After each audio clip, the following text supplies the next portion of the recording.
नमस्ते दर्शकवृन्द, म नवराज चालिसे आजको इस्यु अफ द डेमा स्वागत छ।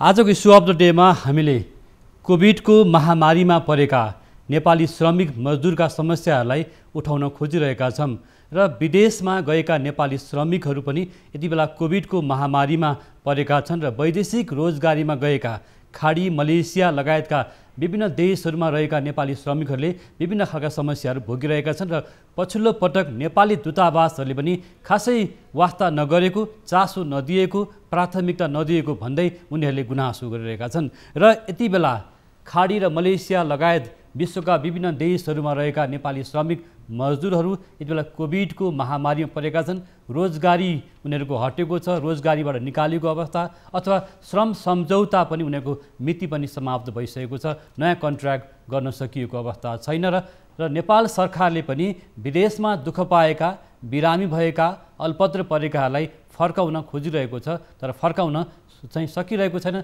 सुरक्षित रूपमा नेपाली श्रमिक मजदुरहरू घर आउन पनि सकिरहेको अवस्था छैन र विदेशबाट फर्किसकेका नेपाली श्रमिक दाजुभाइ दिदीबहिनीहरूले यतिखेर ब्याङ्क वित्तीय संस्थाबाट सहुलियतमा कर्जा पाउने भनेर सरकारले घोषणा गरेको छ, बजेटमा व्यवस्था गरेको छ, तर पाइरहेको अवस्था छैन। ब्याङ्क वित्तीय संस्थाहरूले ती विदेशबाट फर्किएका नेपाली नागरिकहरूलाई सहुलियतपूर्ण कर्जा दिन सकिरहेको छैन। बजेटमा त व्यवस्था छ, तर कार्यक्रममा आउन सकिरहेको छैन। रोजगार प्रवर्धन बोर्डले पनि अप्ठ्यारोमा परेका नेपाली नागरिकहरूको उद्धार गर्न नसकेको गुनासो आइरहेको छ।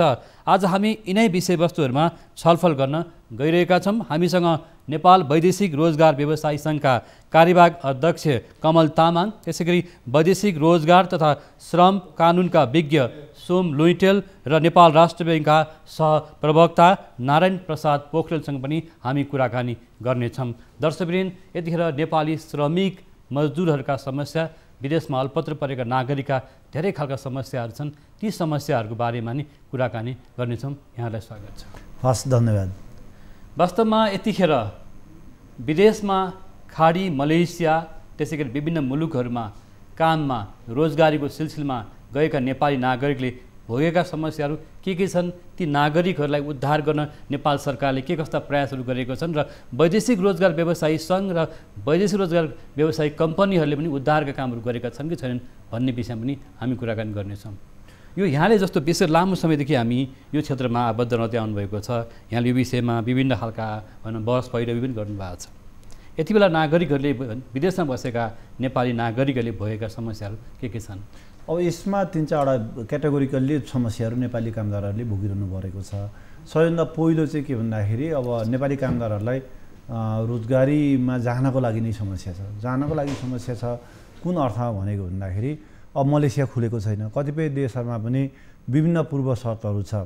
त्यसले गर्दाखेरि अब कतिपय रोजगारी का नयाँ अवसरहरूमा नेपाली कामदारहरूको पहुँच पुगेको छैन।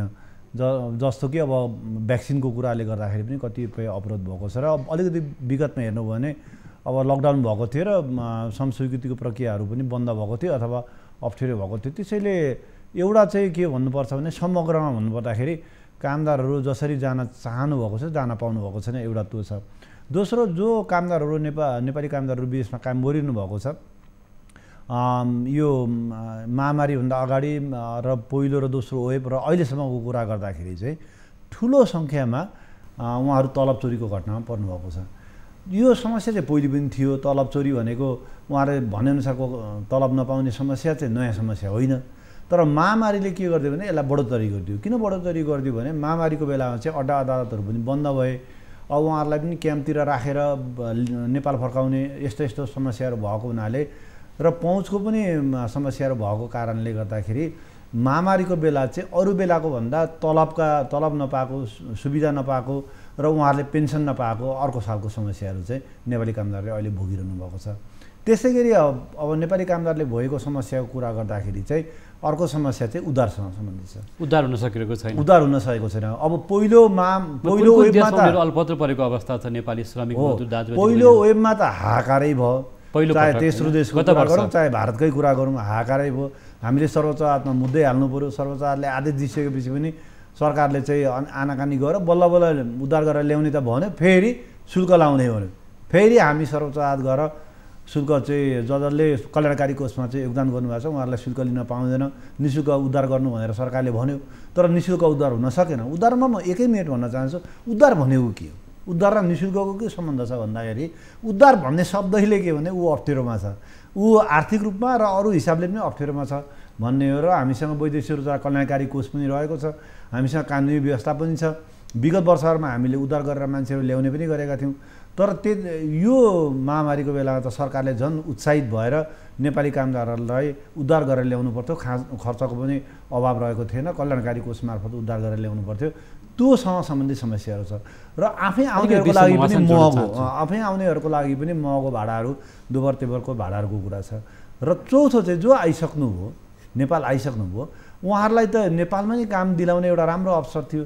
रिइन्टिग्रेसनको निम्ति नेपालमा नीति बनाउने, योजना बनाउने र कार्यक्रम लागू गर्ने राम्रो अवसर थियो यसचोटि, किन सबैले सुनेको नेपाल आइसकेहरूलाई पनि खासै उहाँहरूलाई नेपाल आइसकेको बजेटमा व्यवस्था त गरिएको छ होइन। बजेटमा व्यवस्था पनि सिधै आप्रवासी कामदार लक्षित व्यवस्था होइन, त्यो त युवाहरूलाई लक्षित हो।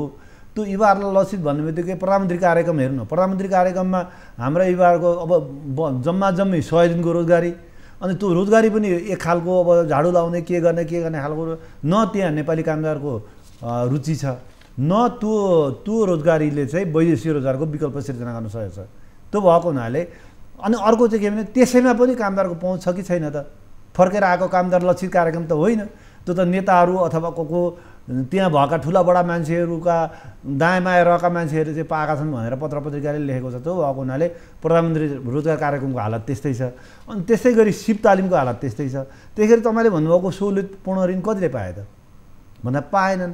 त्यसैले सङ्घीय सरकारले पनि प्रभावकारी कार्यक्रम ल्याउन सकेन, प्रदेश सरकारको त छँदै छैन, र स्थानीय सरकारले पनि प्रभावकारी कार्यक्रम ल्याउन नसकेको कारणले तपाईँले इन्डियाको भन्नुहोस् अथवा थर्ड कन्ट्रीको कुरा भन्नुहोस्, महामारीकै बेला फेरि मान्छे लड्को लागेर विदेश जानु पर्यो, त्यो चाहिँ दुर्भाग्य हो। त्यसैले संक्षेपमा भन्नुपर्दाखेरि एउटा जाने र आउनेसँग सम्बन्धित समस्या छ, जानै नपाउने समस्या छ, दोस्रो तलबसँग सम्बन्धित समस्या छ, तेस्रो उद्धारसँग सम्बन्धित समस्या छ, चौथो चाहिँ यहाँ फर्केर आएको कामदारलाई स्वरोजगारमा अथवा रोजगारी दिलाएर फेरि वैदेशिक रोजगार जान नपर्ने बनाउने जुन हामीले पुनर्एकीकरण कार्यक्रम हो त्यो हामीले गर्न नसकेका समस्याहरू चाहिँ नेपाली सरकारले। म यहाँसँग फेरि आउँछु, यहाँ धेरै महत्त्वपूर्ण विषय उठाइसक्नु भएको छ कि हामीसँग यति बेला नेपाल वैदेशिक रोजगार व्यवसायी सङ्घका कार्यवाहक अध्यक्ष कमल तामाङजी नै आउनुभएको छ। यहाँलाई पनि स्वागत छ।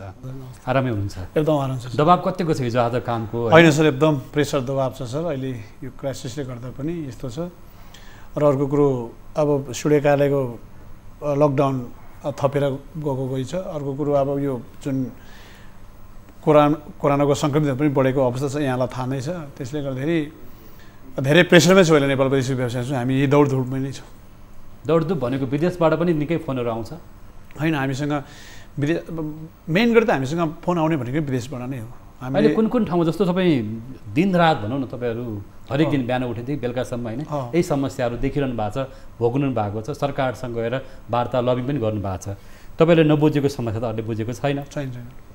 त्यस कारणले गर्दाखेरि अहिले खाडी, मलेसिया अथवा दुबई अथवा भनौँ न यो गल्फ कन्ट्रीमा रहेका नेपाली नागरिकहरू, त्यसै गरी मलेसियामा रहेका नेपाली नागरिकहरू र साउदी लगायतका देशमा रहेका नागरिकहरूको अवस्था चाहिँ के छ?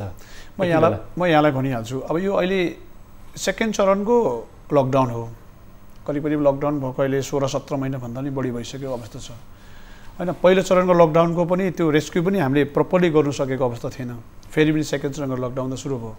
अहिले नेपाल वैदेशिक व्यवसाय सङ्घ अहिले मेरो कार्यवाहकको कार्यकालदेखि मेरो टिम, मेरो लगायतको साथीहरू, करिब म आफै भनौँ मेरो आफ्नो निजी अफिसमा म 3 महिनादेखि म पुगेको छुइनँ कि यही व्यवसायको रेस्क्युको लागि नै म लडेर उभिएर हिँडिरहेको छु। एक त हामीले मलेसियामा बन्द छ, फ्लाइटहरू भर्खर सुचारू भएको छ। त्यहाँ हिजोको दिनमा धेरै डेड बडीहरू थियो, अहिले करिब त्यो आइसकेको अवस्था छ, अहिले सहजीकरण भएको छ। र अर्को कुरो फ्लाइटको पनि हाम्रो त्यति रेगुलर फ्लाइट पनि नचलेको अवस्था छ। एक त हाम्रो फ्लाइटको कारणले गर्दा पनि यो अवस्था छ। अहिले पनि साउदीलाई हेर्नुहुन्छ भने साउदीको समस्याहरू फर्किने मान्छेहरू धेरै छन्। अहिले तपाईँको साउदीले मात्रै चार्टर फ्लाइट मात्रै गरिरहेछ, रेगुलर फ्लाइटलाई एक्सेप्ट गरेको छैन। सुन्नुहोस् है, अहिले हाम्रो दबाब चाहिँ के भने प्राधिकरणलाई कमसेकम यो अवस्थामा नेपाली कामदारको रेस्क्युको लागि, उद्धारको लागि चाहिँ रेगुलर फ्लाइट गरिदियो भन्ने खालको छ। अहिले दुबई बन्द छ, हेर्नुहोस् बल्ल एउटा चाहिँ आएर गइरहेछ, त्यसले कति नै मान्छे पुग्ने हो। अब कतारको केही चलेको छ, बाँकी अन्यमा कहीँ फ्लाइट चलेको अवस्था पनि छैन। अब अस्ट्रेलियामा तपाईँले हेर्नु हो भने जम्मा चार्टर फ्लाइटभन्दा अरू फ्लाइट जानु सकेको छैन। एक त हाम्रो फ्लाइटको कारणले गर्दा पनि रेस्क्यु हुन सकेन। दोस्रो कुरो हाम्रो जुन त्यहाँ भएको दूतावासहरू कूटनीतिक नियोगहरू हुन्छ उहाँहरूले पनि जति अन्य मुलुकको दूतावासहरूले जसरी आफ्नो मुलुकको कामदारलाई रेस्क्यु गरेर उहाँले चाहिँ आफ्नो मुलुकमा फर्काउने अभियान चलाएको छ त्यति हाम्रो प्रभावकारी ढङ्गले हाम्रो नियोगहरूले उद्धारको लागि पनि तपाईँहरूले भनौँ न सरकारलाई अथवा सम्बन्धित निकायलाई अथवा दूतावासलाई बढी दबाब दिने बढी घचघचाउने हो भने त उद्धार हुन्छ। म यही कुरामा आउँदैछु तपाईँलाई। जस्तै हामीले दबाब दिने भनेको श्रम मन्त्रालयमा हो, परराष्ट्रमा हो, परराष्ट्र थ्रोबाट एमबिसीमा गर्ने हो, श्रम विभागमा गर्ने हो। योसँग विभिन्न सरकार राख्ने जो छ यो सम्बन्धी चाहिँ अब जस्तै तपाईँहरू मिडिया हबबाट पनि केही सूचना प्रवाह होस् भन्ने खालको किसिमले हामी चाहिँ लिखित रूपमा मौखिक रूपमा अथवा तपाईँको टेलिभिजनबाट पनि यो एउटा दबावै कार्यक्रम जहाँ अहिले म हजुरको न्युज 24 मा म बोल्दैछु यही कामदारको इस्युको बारेमा यो पनि एउटा दबावमूलक कार्यक्रम कि ताकि जहाँ जसले सम्बन्ध राख्छ त्यसले यो आवाजहरू सुनुन्, कहिलेकाहीँ मिडिया मार्फत पनि होस् कहिले। त्यसैले हामीले एमबिसीमा हरेक एमबिसीमा म डेली प्रत्येक एमबिसीको कन्सुलरसँग त्यहाँको सम्बन्धित कर्मचारीसँग मेरो फोन हुन्छ के छ त्यहाँको अवस्था। एमबिसीमा फोनै उठ्दैन भन्ने गुनासो छ होइन, हामीसँग चाहिँ के हुन्छ नि प्राय पर्सनल मोबाइल नम्बर हुन्छ। मोबाइल नम्बर गर्दाखेरि चाहिँ हामी उठ्छौँ वैदेशिक व्यवसाय सङ्घबाट भनेपछि उहाँले राम्रो रेस्पोन्स पनि गर्नुहुन्छ, रेस्पोन्स पनि गरिरहनु भएको पनि छ, केही सहयोग पनि गरिरहनु भएको छ। अहिले त तपाईँको दुबईबाट आउनलाई त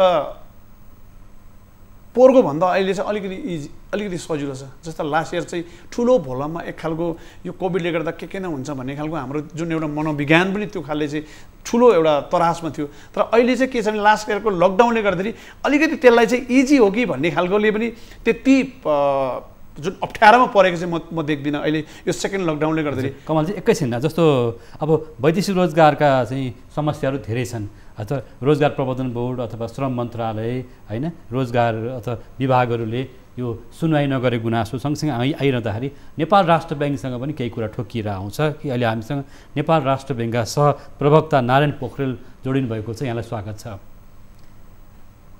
हजुर, यहाँलाई हाम्रो कार्यक्रम इस्यु अफ द डेमा स्वागत छ। धन्यवाद। मेरो आवाज सुन्नु भएको छ? हजुर हो।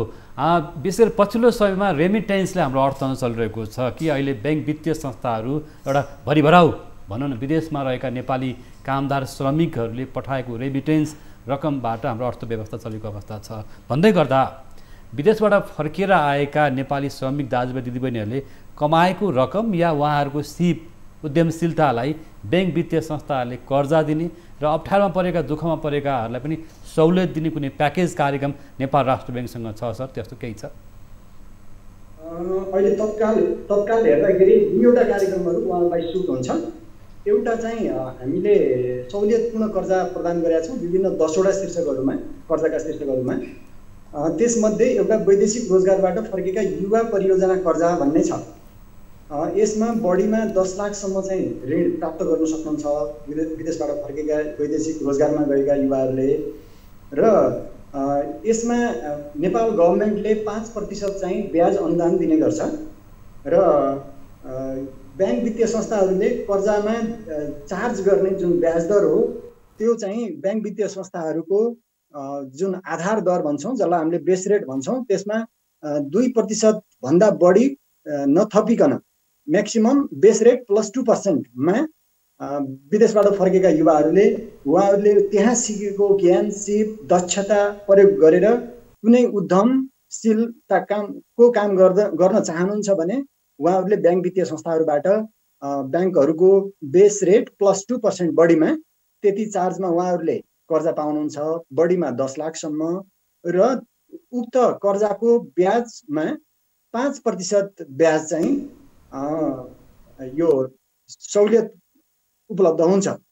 यसरी चाहिँ यो परियोजना उहाँहरूको परियोजना धितोमा राखिन्छ र ब्याङ्क वित्तीय संस्थाहरूबाट ऋण उपलब्ध हुन्छ। एउटा स्किम विदेशबाट फर्केका वैदेशिक रोजगारबाट फर्केका युवा युवतीहरूको लागि एउटा स्किम यो छ भने अर्को स्किम चाहिँ उहाँहरूले बाहिरबाट फर्केका हाम्रा युवा साथीहरूलाई परियोजना बनाउन त्यो झन्झटिलो काम पनि नआउन सक्छ अथवा ब्याङ्कसँग उहाँहरूको पहुँच नहुन सक्छ। विभिन्न प्रदेशमा स्थानीय तहमा उहाँहरू रहेको अवस्था छ होइन र उहाँहरूको लेखपढ पनि सामान्य अवस्था हुन्छ कि प्रोजेक्ट एउटा परियोजना बनाउन यो बनाउन पनि गाह्रो छ। विशेष गरी तराई मधेसका युवा साथीहरूको यो धेरैपटक गुनासो नि हामी कहाँ आइरहेको छ कि ब्याङ्क वित्तीय संस्थाहरूबाट हामीले कर्जा पाउन सकेनौँ। यसमा विदेशमा रोजगारीको लागि जानुभन्दा अगाडि, जाने अनुमति पाउनुभन्दा अगाडि वैदेशिक रोजगार विभागबाट एउटा सिपमूलक तालिम प्रदान गर्ने गरिन्छ। त्यसमा जाँदै गर्दा हाम्रो तयारी के हुनुपर्छ र फर्केपछि हामीले यहाँ के सुविधा पाउँछौँ भनेर वैदेशिक रोजगार विभागले पनि उहाँहरूलाई तालिम दिन्छ। राष्ट्र ब्याङ्कले पनि विभिन्न मिडियाहरूमा यो स्किमको बारेमा बताइरहेको हुन्छ। त्यस कारणले यो अलिकति चर्चित विषय पनि हो। उहाँहरूले एउटा चाहिँ यो कर्जा पाउन सक्ने सम्भावना रह्यो। विदेशमा जुन सिप सिक्नु भएको छ, जुन दक्षता उहाँहरूसँग छ, यहाँ नेपालमा फर्केको 6 महिना व्यतीत नहुँदै उहाँहरूले ब्याङ्क वित्तीय संस्थामा एप्रोच गर्नुपर्छ। किनभने 6 महिना फर्केको 6 महिना पछाडि उहाँहरूलाई यो स्किममा आउन पाइँदैन। किनभने एउटा त्यस किसिमको नलेज चाहिँ उहाँहरूले बिर्सिन सक्नुहुन्छ भन्ने मान्यता पनि हो। एउटा स्किम यो भयो ब्याङ्क हजुर। यहाँ हामीसँग रहनु होला, विशेष तपाईँसँग जोडिनु भएको। आज हामीसँग यो विषयसँग सरकार पक्ष नै अहिले हामीसँग हुनुहुन्छ।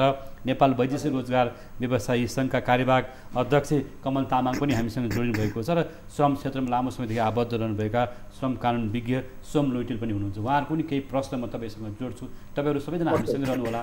पालो भएको छ ब्रेकको। लाइफबोय हात धुने समयका साथमा लाइफबोय। लाइफबोय हात धुने समयका साथमा लाइफबोय।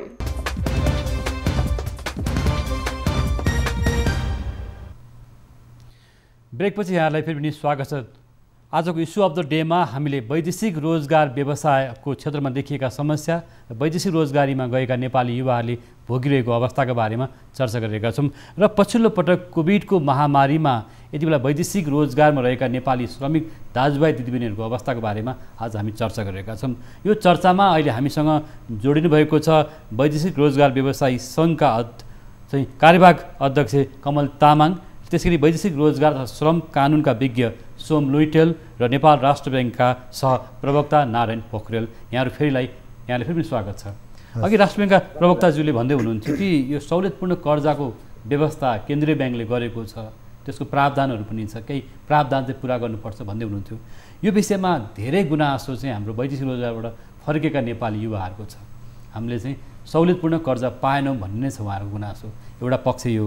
अर्को चाहिँ वैदेशिक रोजगार कल्याणकारी कोषमा भएको करिब 7 अर्ब रुपियाँको चाहिँ भनौँ न प्रयोग कसरी भइरहेको छ उद्धारमा अथवा अप्ठ्यारोमा परेका हैन, दुःखमा परेका, कोभिडको एउटा समस्यामा परेकालाई उद्धार पनि गर्न सकिएको छैन। कोषको रकम पनि त्यहाँ छ तर प्रयोग पनि भएन भन्ने गुनासो पनि छ। एकदम राम्रो प्रश्न उठाउनु भयो, यहाँलाई धेरै धेरै धन्यवाद।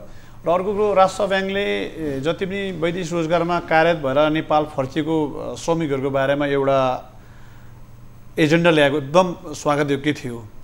तर के थियो भने उहाँहरू विदेशमा विभिन्न मुलुकमा काम गरेर आइसकेपछि उहाँहरूको पासपोर्ट अथवा त्यो पासपोर्ट लागेको भिसाको आधारमा यहाँ आइसकेपछि 10 लाखसम्म चाहिँ एउटा राष्ट्र ब्याङ्कले विभिन्न सबै मुलुकभरिको वाणिज्य ब्याङ्कबाट 10 लाख पाउने भन्ने खालको एउटा सर्कुलर उहाँले राष्ट्र ब्याङ्कले गरेको अवस्था हो। तर यहाँनिर के रह्यो भनेदेखि बिचरा त्यो कामदारहरू वैदेशिक रोजगारबाट फर्किएका कामदारहरू, अब कतिपय बिचरा पढालेखा नभएको मान्छे, अलिकति भनौँ न अनस्किल, अलिकति कम एजुकेटको मान्छेहरूले जति राष्ट्र ब्याङ्कले तोकेको मापदण्डको कागजपत्र उहाँले पुऱ्याउन सक्नु भएन। भनेको मतलब के हो भनेदेखि एउटा टोटल डिपिआरै तयार पार्नुपर्ने भनेको डिपिआर तयार पार्नको लागि त्यही बेला सामान्य एउटा कामदारले नसकेपछि उहाँहरू त्यसको टाइम फ्रेम छ फेरि 6 महिनाभन्दा 7 महिना जाने बित्तिकै त्यो उसले त्यो स्किमभित्र उहाँहरू इन हुनु सक्दैन, ठ्याक्कै 6 महिनाभित्र। अब कहिलेकाहीँ के हुन्छ बिचरा आइसकेपछि सबै कुरा बुझ्दा जाँदाखेरि यो सबै राष्ट्र ब्याङ्कले गरेको रिक्वायरमेन्टको डकुमेन्टको आधारले मलाई लाग्छ जति पनि फर्जियो कामदारले यो जुन स्किमभित्र छिरेर त्यो लाभ लिएको जस्तो मलाई लाग्दैन। अहिलेसम्म लिएकोमा 3035सम्मले चाहिँ लिए कि भन्ने खालको हाम्रो एउटा आँकडा एक्किन एउटा डाटामै चाहिँ होइन, तर यही फिगरमा 3000देखि 3500सम्मको वैदेशिक रोजगारमा गएको कामदारहरू लिएर चाहिँ केही लाभ लिएको अवस्था छ। ती लाभ लिएको कामदारहरूले के समस्या छ भने जस्तै 10 जना मिलेर 1 करोड रुपियाँ उहाँले एउटा कर्जा लिनुभयो, मानौँ वाणिज्य ब्याङ्कबाट चाहिँ उहाँले एउटा त्यो कर्जा लिनुभयो। 10 जना मिलेर 1 करोडको उहाँले अथवा मतलब पोल्ट्री फार्म अथवा भनौँ बङ्गुर फार्म अथवा केही उहाँले एउटा व्यवसाय सुरुवात गर्नुभयो।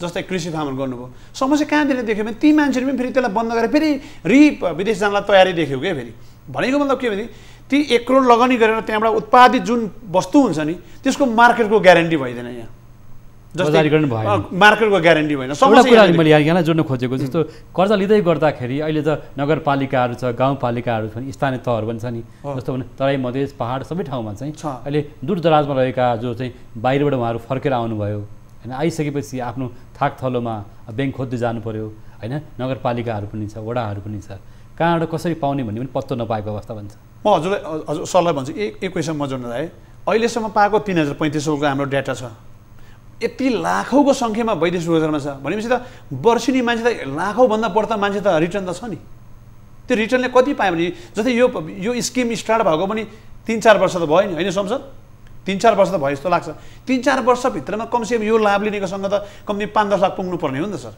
तर किन 3000 देखि 3500 लक्षित वर्गमा पुग्न सकेन यस त्यहाँ पुग्नु सकेन त्यसैले अलिकति के यो कर्जा अरू बिचका मान्छेले फाइदा खाइरहेछन् बिचौलिया भन्छन् नि अब यो हुनसक्छ अब नेपालमा के जो चिज हुन्छ बाटाटाले चाहिँ भनौँ न उहाँले पासपोर्ट देखाउनुहुन्छ भिसा देखाउनुहुन्छ काम गरिरहेको अनुभव पनि देखाउनुहुन्छ तर बिचका मान्छे पैसा लिदिने यो नहुने कुरा पनि छैन हुनसक्छ यो सम्भावना भित्रको कुरा है यो फेरि त्यो पनि एउटा पक्ष छ नेपालमा जे पनि हुन्छ अर्को एउटा पक्ष अरूमा जाँदैछु कि अहिले वैदेशिक रोजगारमा गएका नेपाली युवाहरूले अथवा खाडी मलेसिया लगायतका देशहरूमा कहाँ के समस्या भोगिरहेका छन् नेपाल सरकारले के गर्न सकिरहेको छैन अथवा उहाँहरू जस्तो निजी कम्पनीहरूले अथवा सङ्घले के गर्न सक्नु पर्थ्यो दूतावासले के गर्न सकिरहेको छैन र उद्धार गर्न सकिएको छैन भन्नुभएको छ नि उहाँले फोन आउँछ हामी हरेक दिन हामी व्यस्त हुन्छौँ दबाबमा छौँ भन्दै गर्दा के समस्याहरू छन् त अहिले होइन यसमा चाहिँ अब 2-3वटा कुरालाई हेर्नुपर्छ एउटा कुरा चाहिँ उद्धारको कुरा महामारीको उद्धारको कुरा भनेको चाहिँ सरकारको जिम्मेवारीको कुरा हो त्यसमा वैदेशिक रोजगार व्यवसायीले चाहिँ सहयोग गर्ने अथवा यति बेला तर उहाँहरू दबाब त दिन सक्नुहुन्छ दबाब दिने तपाईँहरूको एउटा पक्ष चाहिँ म भन्छु कि तपाईँहरूले कुन देशमा नेपाली श्रमिकहरू कतिजना छन् कुन कम्पनीबाट गएका छन् त्यसमा म अथवा भनौँ न सेन्डिङ पार्टनर त तपाईँहरू हुनुभयो त्यो त हामीसँग अब त्यसमा म भन्दै थिएँ त्यसमा चाहिँ के भन्दाखेरि यति बेला त महामारी त सधैँ आउने कुरा होइन इतिहासमा एकचोटि आयो सायद हाम्रो जीवनकालमा आउँछ कि आउँदैन यस्तो बेलामा चाहिँ वैदेशिक रोजगार व्यवसायीहरू चाहिँ त्यो दबाब दिने कुरामा अथवा कामदारलाई आफैले स्वतस्फूर्त रूप पनि उहाँहरूलाई उद्धार गर्ने कुरामा कति च्याम्पियन बन्न सक्नु एउटा कुरा उहाँहरूको हेल्थ इन्सुरेन्स नभएको भन्ने गुनासो आइरहेको छ स्वास्थ्य बिमा पनि नभएको अथवा प्रभावकारी रूपमा नभएको त्यो चाहिँ म तपाईँलाई त्यो चाहिँ मेडिकल इन्सुरेन्स जसरी हुनुपर्ने नि अथवा त्यसमा त्यो समस्या चाहिँ के हो यो अलिकति आइरहेको छ त्यसमा भनौँला अहिले है त्यसैले एउटा चाहिँ त्यसरी हेर्नु पर्यो व्यवसायलाई दोस्रो चाहिँ अब जुन पुनरीकरणको कुरा छ तपाईँले राष्ट्र ब्याङ्कसँग पनि जोड्नुभयो उहाँले अब सङ्ख्या त राष्ट्र ब्याङ्कको सरले अहिले भन्नु होला तर के भने पहुँच के छ पहिले त हामीले कहाँबाट स्टार्ट गर्नु पऱ्यो भने उहाँहरूको सिप प्रमाणीकरण गरिदिनु पऱ्यो विदेशबाट आएका मान्छेको सिप प्रमाणीकरण गराउनु पऱ्यो के सिप छ अनि दोस्रो नम्बरमा के जानु पऱ्यो भने तपाईँले लोन दिने भने के को लागि लोन दिने त लोकल बिजनेस गर्नको लागि लोन दिने भने त त्यसको उनीहरूलाई उद्यमशीलताको तालिम दिनु पऱ्यो होइन अनि बजारको सहजीकरण गरिदिनु पऱ्यो त्यसरी तपाईँले गर्नुभयो भने चाहिँ त्यसले एउटा प्रतिफलन ल्याउन सक्छ नभए कृषि क्षेत्रमा दिएको लोन जस्तै यो चाहिँ भोलि गएर मिना गर्नु पर्यो अथवा त्यो ककलले खाए बिचौलालाई खाए उनीहरूले खाए रोजगार कार्यक्रम जस्तो हुन्छ उसले त भोलि त स्वरोजगार त हुन सक्दैन त्यसैले वैदेशिक रोजगारमा फर्केर आएको व्यक्तिको रिइन्टिग्रेसनको कुरा गर्ने भने दुईटा पक्षमा गम्भीर रूपमा हेर्नु पर्यो एउटा भनेको उसलाई उद्यमी बनाउने नै हो राष्ट्र ब्याङ्कको यो कुरा हेर्दा उसलाई उद्यमी बनाउने दोस्रो भनेको उसलाई रोजगारी दिने उद्यमी बनाउनको निम्ति चाहिँ खालि पैसा दिने त्यसमा पनि प्रक्रियागत झन्झट पनि छ त्यसैले गर्दाखेरि अब 2000-3000ले पाए भन्नेको त चर्चै गर्नु परेन नि जस्तो यहाँले धेरै महत्त्वपूर्ण कुरा उठाउनु भएको उद्यमीशील बनाउने अथवा उद्यमशीलतामा कर्जा प्रवाह गर्ने भन्दै गर्दा राष्ट्र ब्याङ्कका प्रवक्ताज्यूलाई जोड्न चाहन्छु जस्तो नारायण सर तपाईँले भन्दै हुनुहुन्थ्यो उहाँहरूको गुनासो चाहिँ धेरै कागजी प्रक्रियाहरू छ झन्झटिलो प्रक्रिया छ लक्षित वर्गमा त्यो रकमै पुग्दैन ब्याङ्क वित्तीय संस्थाको सहुलियत कर्जा भन्ने चाहिँ भन्दै गर्दा राष्ट्र ब्याङ्कले यसलाई अलि बढी चाहिँ गम्भीर भएर हेर्ने हो कि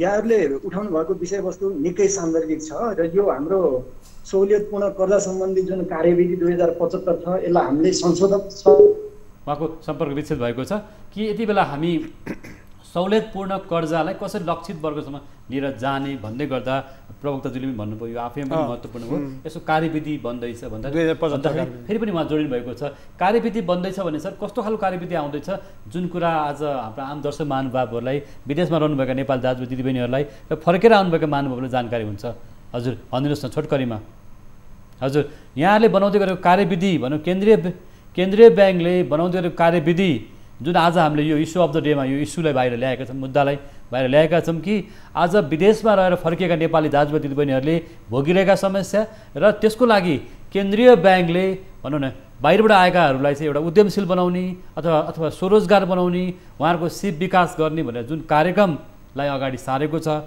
जुन कार्यक्रमलाई प्रभावकारी हुन सकिरहेको छैन, जुन 4-5 वर्ष भइसक्दा पनि लक्षित वर्गमा पुग्न सकेन र पुगे पनि मतलब थोरै मात्रामा पुगेको छ र धेरैलाई यो बारेमा जानकारी छैन। अधिकांश चाहिँ यो अनभिज्ञ छन्। यसको लागि वैदेशिक रोजगार व्यवसायी सङ्घले पनि अलि बढी प्रचार प्रसार गर्नुपर्ने। अलि बेला हजुर हामीसँग राष्ट्र ब्याङ्कका प्रवक्ताज्यू फेरि पनि जोडिनु भएको छ। सर, यहाँले भन्दै हुनुहुन्थ्यो कार्यविधिको बारेमा, थोरै प्रश्न पार्नुहोस् न। हजुर, कार्यविधि बन्दैछ भने त्यो कार्यविधिले के कुराहरूलाई निर्देशन गर्नेछ, त्यसले गर्दा कसरी सहजीकरण हुन्छ सर? अब यहाँको आवाज आइरहेको छैन सर, म्युट भएछ उहाँको ल्यापटपमा, अडियो म्युट भएको छ। यो कार्यविधिलाई, यो सहुलियतपूर्ण कर्जा सम्बन्धी कार्यविधिलाई 3 पटक संशोधन गरि नै सकेका स्थिति छ।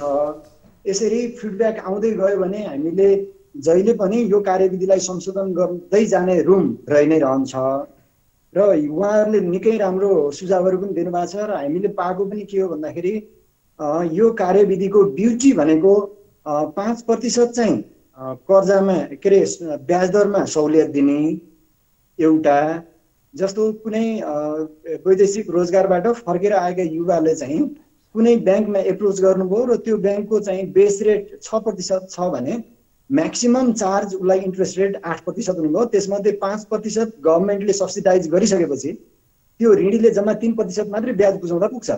नम्बर 1 एउटा ब्याजमा हेभिली सब्सिडाइज भयो। दोस्रो के हो त भन्दा उहाँले चाहिँ कर्जा सुरक्षणमा जुन हाम्रो डिसिजिएफ छ, deposit and credit guarantee fund, त्यसमा लाग्ने शुल्कमा चाहिँ 50% र बिमा परियोजनाको बिमा गराउँदाखेरि त्यहाँ लाग्ने प्रिमियममा चाहिँ 50% छुट पनि पाउनुहुन्छ। सबै कुराले यो ड्युटी छ। तथापि यहाँसँग म थोरै जोड्न चाहे, राष्ट्र ब्याङ्कले आगामी मौद्रिक नीति ल्याउँदै गर्दाखेरि अलिकति तपाईँसँग सरकारवाला पक्षहरूको केही सुझाव जिज्ञासा सुनिहालौँ र आगामी मौद्रिक नीति पनि आउँदैछ, केही भन्नुहुन्छ सरहरूले? थोरै छोटकरीमा, हाम्रो समय चाहिँ अब धेरै छैन।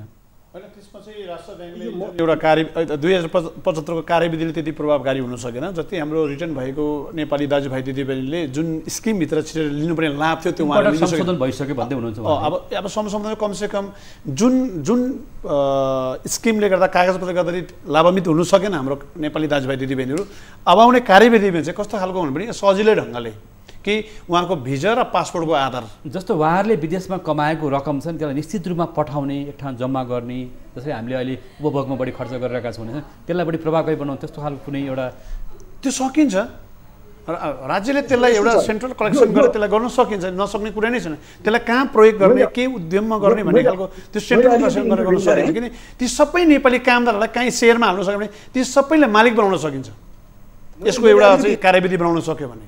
हजुर, प्रवक्ताजी अन्तिममा अब के भन्न चाहनुहुन्छ? हामीसँग थोरै समय छ। धारणा के हो भन्दाखेरि यो लोन डिस्ट्रिब्युसन होइन, कुनै विदेशबाट फर्केका युवाहरूले चाहिँ लोनको डिमान्ड गर्नुभयो भने उहाँले केही न केही मिनिमम क्राइटेरिया, मिनिमम चाहिँ डकुमेन्टेसनहरू फर्निस गर्नै पर्छ। यो डिमान्ड बेस हो, सप्लाई बेस होइन।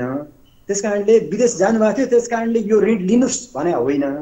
उहाँहरूले यदि माग गर्नुहुन्छ भने उहाँहरूले के को कुन प्रयोजनको लागि त्यो ऋण माग गर्दै हुनुहुन्छ, उहाँले त्यसको सदुपयोग कसरी गर्नुहुन्छ, त्यो सदुपयोग गरे बापत, त्यो माग गरे बापत उहाँले यो स्किम पाउनुहुन्छ भने हो। त्यस कारणले विदेशबाट धेरै युवा युवतीहरू फर्किनु भएको छ, सबैले लोन पाउनु भएको छैन भनेर गुनासो पनि गर्नुहुन्न।